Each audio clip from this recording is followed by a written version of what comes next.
You got the hearts of lions. Good things, bad things, it doesn't matter. That's who you are. The National Football League has tried for years to attract women to their game.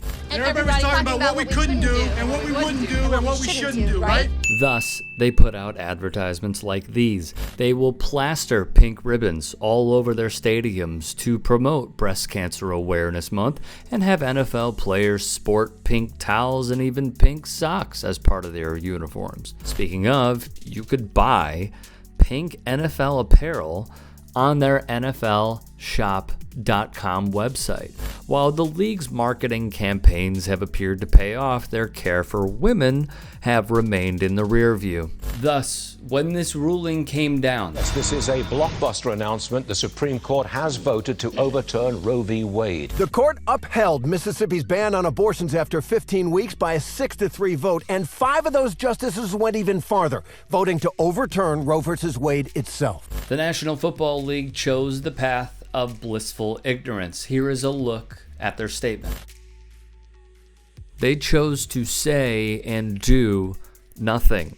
The NFL, which has spent considerable time and money in recent years attracting, developing, and expanding its female fan base, has been strangely silent on the issue, wrote PFT's Mike Florio. In all respects, there has been no statement, no tweet, no expression of support for the employees of teams in the 22 states in which the NFL does business if those individuals must travel to other states in order to implement an intensely personal and inherently difficult healthcare decision. Longtime NFL media member Mike Silver tweeted, "So the NFL, which for decades has draped itself in pink for a month and has been falling all over itself as of late to celebrate women, is completely silent after Friday's decision? Sounds about right." Florio goes on to write, "We sent an email to the league on Sunday asking whether there will be any comment on Friday's ruling. There was no response. Maybe the NFL will say something today. Maybe the NFL will wait to see whether it's pressured to do so. Maybe the NFL will opt, as it has done in the recent past, to err on the side of mollifying the portion of the fan base that would react more negatively to the NFL speaking out than the portion of the fan base that will react negatively to the NFL remaining silent." Judging from what we have seen in years past, why do we believe the NFL chose the mute button over the megaphone?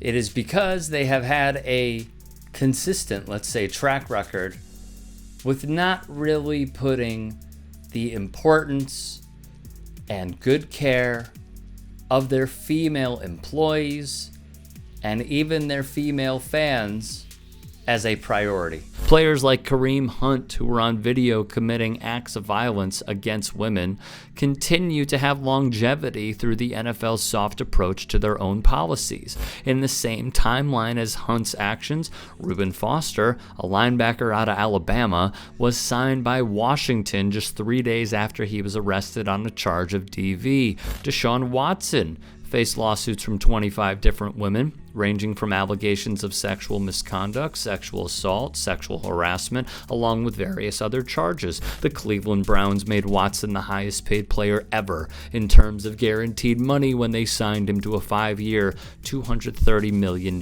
contract. Has Dan Snyder been held accountable adequately, in your opinion, and is there more to be done there? I do think he's been held accountable for. I think the organization has been held accountable. The league continues to protect Washington Commanders chairman Daniel Snyder, who is evading a subpoena by Congress after countless former employees testified with serious allegations of workplace misconduct, allegations of stalking, sexual harassment, and sexual assault by Snyder himself, allegations of trying to buy silence from female victims, and intimidation tactics to female victims. NFL Commissioner Roger Goodell, to this day, will not allow the release of attorney Beth Wilkinson's report looking into the misconduct within the Washington Commanders franchise.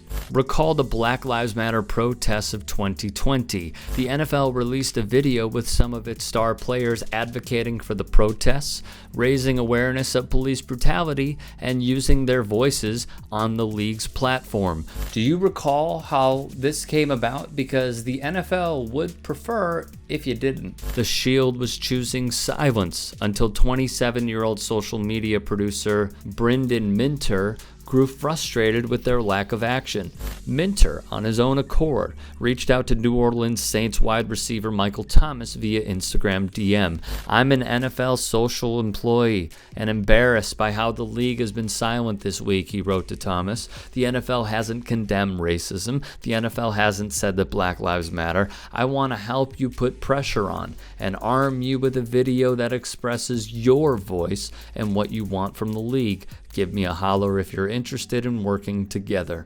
Just 23 minutes later, Thomas responded and the two began to brainstorm where to go from there. Minter, working with Nick Toney, another NFL employee working in social media, put together a script, while Thomas enlisted more superstars from across the league to take part in the video.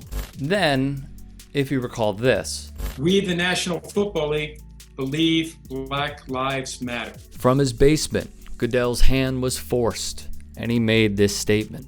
Better late than never, however, it was not going to happen without Minter and Thomas spearheading what the league should have done weeks prior. Clearly, there is a pattern here. The National Football League recently showed signs of progress for women in their league. This past offseason, they announced at the annual owners' meetings all 32 teams will be required to employ a woman or a member of an ethnic or racial minority as an offensive assistant. The Tampa Bay Buccaneers were seen as trailblazers when they hired 2 women, the first time a team has ever done so, to positions on their coaching staff. The league touted this as progress as well.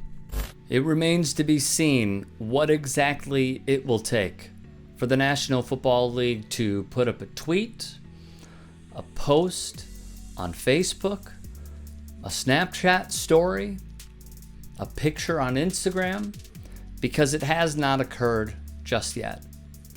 However, considering what we have put in this piece and how the NFL will not do so on their own volition, it may take, even though it shouldn't, female employees within the NFL ranks to speak up.